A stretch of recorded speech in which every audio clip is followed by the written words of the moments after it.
你玩不过资本的啦。任何行业都一样，你只要资本介入就完了。目前来讲，你所有的动物品种基本上大部分都亏钱。这个行业其实是没有暴利的，它都是血汗钱。农民是最可怜的。以前是说你要不好好工作，或者你不认真读书，你就回老家养猪吧。你现在养猪也没机会，养蛋鸡你都没机会，养猪更没机会。反正你预测不了未来，那选一个你喜欢的城市，选好了城市，再来选一个你喜欢的科系。大哥您好，我可以跟您聊聊天，请教您几个问题吗？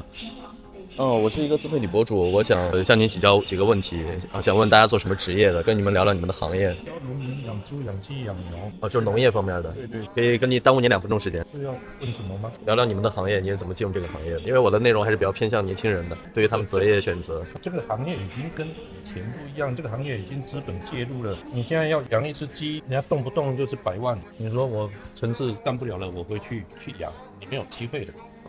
您可以出镜吗？没事。你养1万只鸡，目前的投资，你买鸡苗、盖房子、设备，1万只蛋鸡，你大概就需要100万的投入。那以前是啥样子？以前简单，以前农民3000、5000他就可以养，现在的鸡舍都是2、3层楼高，主要分2层，底下有4层笼子，上面有4层笼子，一栋就已经有10几万，所以你现在一个厂有100万只，现在得必须投资1个亿。其实还是相当于更现代化了一些。家庭农场也可以现代化，只不过说现在是资本介入，任何行业都一样，你只要资本介入就完了。您是怎么进入这个行业的？我到大陆都36年了，我是台湾的。你是台湾的？对。你在那边上的大学？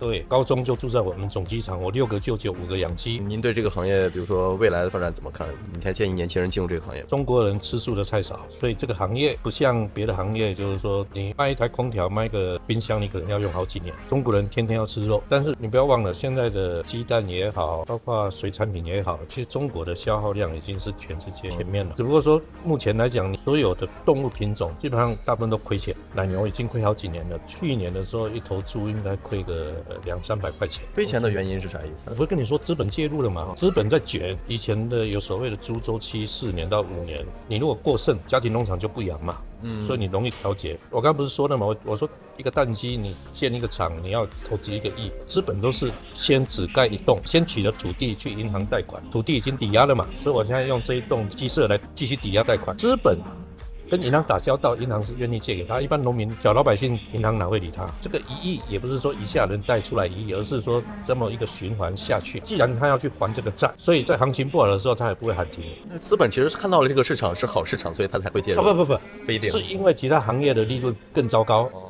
你这30几年，中国的成长是很快的2位数，可是农业一般都只有3%到5%。这个行业其实是没有暴利的，它都是血汗钱。农民是最可怜的，他的玉米豆粕价格会变，因为是被粮食操纵。全世界的粮食就在 A、B、C、D 这4家嘛 ，A 是美国的 ADM，B 是那个应该是法国的 ，C 是 Cargill 加急，他们已经垄断市场了。最简单来讲，以前豆粕是副产品，黄豆来榨油，榨了油之后的，以前是去发酵做饲料肥田，后面随着中国的畜牧业养殖发展，所以它就变成一个重要的原料。为什么现在植物油很便宜？是因为豆粕畜牧业用的量很大，它这一块就可以把本钱赚回来了，油就便宜卖。其实本来它应该是主产品，现在倒过来了，所以我们这个行业就搞得有点奇怪。我们这个行业本身就是一个薄利，必须得走量。所以以前是说你要不好好工作，或者你不认真读书，你就回老家养猪吧。你现在养猪也没机会，养蛋鸡你都没机会，养猪更没机会。蛋鸡是啥意思？就是鸡，生鸡蛋的鸡。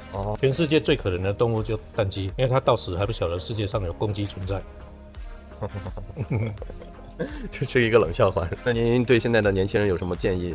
有什么忠告吗？现在是高考是吧？高考完了，填志愿嘛。填志愿的话，第一个，反正你预测不了未来，那选一个你喜欢的城市，选好了城市，再来选一个你喜欢的科系。就像我的分数，我是把东海大学畜牧系填在前面。如果我填的是东海大学的造园景观系，我也可以进。那如果说我40几年前，如果我2个志愿填反了，那我现在可能也在大陆，但是是在帮各个城市造园景观，就是你每个城市前几年不是城镇化吗？你修路要绿化吧？对，你的人生路径完全不一样了。对，第二个，你的科系选你喜欢的，不一定跟你的专长有关，但是你这前面这10几年，或许你喜欢运动，或许你喜欢爬山，哎，你在填这些志愿的时候，之前你都了解这个专业吗？不用了解啊，你喜欢就好了。您刚才聊到了这个农业嘛，以前都是农民在种嘛，现在很多都是大学生回乡自己开始做这种农业、畜牧业。台湾的大学是有实验的林场，我读书的时候，我们学校143公顷，我们的牧场就有60公顷。哦，大陆的很多学校，就是包括这种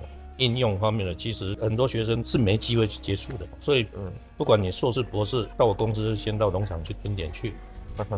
大陆的学校能教给你的东西，说实话不多啦。你有心的，你就尽可能去，时间充裕的话去旁听。志愿你是填的，但是要跟别人比分数，所以你可能进去的科系不一定是你喜欢的，有可能被调剂了。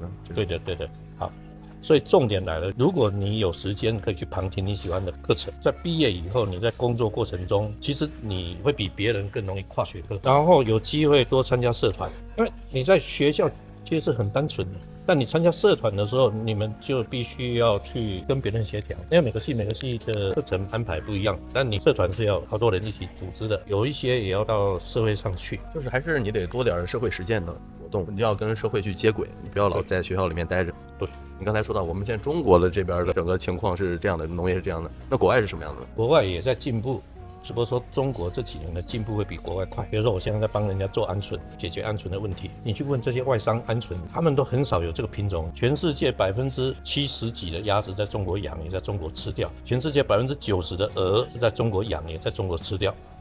所以你去请教老外干什么呢？他们本来就没有这些经验。资本介入是因为他们大部分是房地产公司，配合城镇化，他先圈地。其实他们不会太过关注牛的健康，他们关注的是我要建一个那个参观通道，然后这个地别太偏了，我不能建在深山老林嘛，对不对？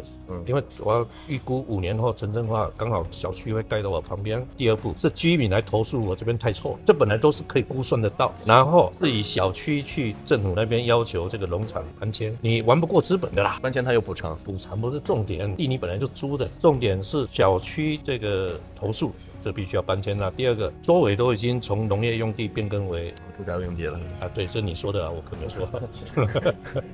然后你本身牧场一开始你也会种几棵树嘛，本身那牧场的地也比较大，所以政府一定会协助你改变。本来它就是房地产公司来投的，建的小区就利用这几个，你又有小公园，你再建个医院、菜市场，再建个商场，再建个星级酒店，地方政府是愿意的，因为这个地方就可以把它作为一个城市的都市中心。就是您说的可能有个，就算是大部分的，比如说资本介入，那肯定也有认真做事的人，他们做得很好的。那少，祝他们好运。我只能这么说，因为我就帮这个类型的客户在解决问题。所以你们公司算是技术类的，技术是烧钱的，你帮他解决问题，这个问题可能有好几种原因，那你之前你试了好几个方法解决不了，那我们有成熟的方案，我们可以帮你解决这个部分。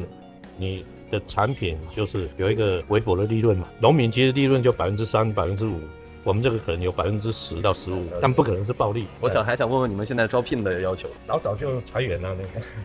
行，好呀，谢谢你，大哥您好，我可以跟您聊聊天吗？向您请教一下，学习，您是做什么行业的？想聊聊您的工作。了解。我可以跟您聊聊天吗？您方便吗？我是个自媒体博主，我最近想做一档节目，想向成功人士取经，问你们做什么职业的。了解，打扰您了。姐，您好，我可以耽误您2分钟时间跟您聊聊天吗？行，打扰您。大哥您好，您今儿飞哪里啊？我可以跟您聊聊天，向您请教几个问题吗？我什么都不会，不要请教我。我是个博主，自媒体博主，想问问经常坐飞机的人做啥职业的，想好奇一下你们行业，聊聊你们的行业。找别人吧。了解。好，打扰您了，大哥。